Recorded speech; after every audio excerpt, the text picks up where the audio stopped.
close. SportsPulse, our experts predict the one key that's going to make or break the game and who will be holding the Lombardi Trophy in the end. USA TODAYATLANTA, all is not well with the NFL.Oh, everything looks great as the league prepares a year-long bash for its 100th season. Ratings rebounded this year, broadcast and streaming rights remain hot commodities, and, best of all, Patrick Mahomes, Jared Goff, Saquon, Barkley and Myles Garrett emerged as bona fide stars who can carry the league for the next 15 years, and yet there is trouble down the road.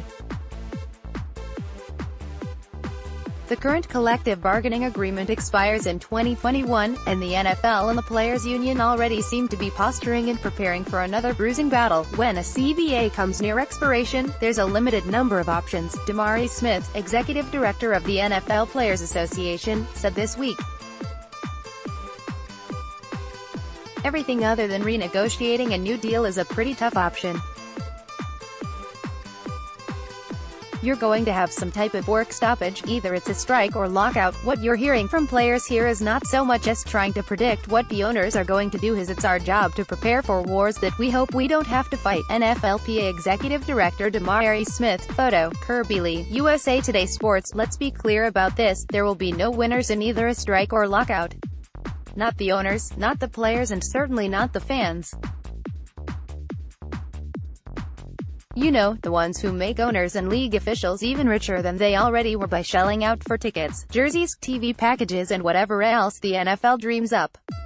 That much should have been clear after 2011, when players and owners sniped back and forth at each other for 4+ months before agreeing on a contract that didn't give anyone what they really wanted. Commissioner Roger Goodell remained the judge, jury and appellate court in disciplinary matters, and the owners didn't get the 18-game season they wanted. Super Bowl, 53 players most likely to impact Super Bowl LII. Players did get some important concessions on player safety, including limits on padded practices. But, by and large, nobody won in that debacle. In fact, you can make the argument that, whatever the final details, everyone lost, given the distrust and animosity that remains toward Goodell and the league. And if anyone thinks attitudes have changed in the last 8 years, they're delusional. Owners are always going to want more games, and players are never going to agree. Players will always want a larger share of the pie, and owners are never going to willingly give up any of their money. No lockout or strike is going to make them budge. The NFL has faced several challenges to its integrity and reputation since 2011. The Ray Rice video revealed the NFL's callous attitude toward domestic violence. Deflategate tarnished the reputation of Tom Brady, the league's poster boy, and raised further doubts about the NFL's sincerity and truthfulness. There is no longer any doubt that football-related head trauma causes chronic traumatic encephalopathy, CTE, and other neurodegenerative diseases, and former players and their families who suffer from them continue to share their heartbreaking stories. The league badly mishandled its response to player protests for social justice, and owners continue to blackball Colin Kaepernick. Yet the league has withstood them all. David Tepper paid a record $2.275 billion for the Carolina Panthers last summer. The NFL distributed $8 billion in revenue sharing in 2017, an increase of almost 5%.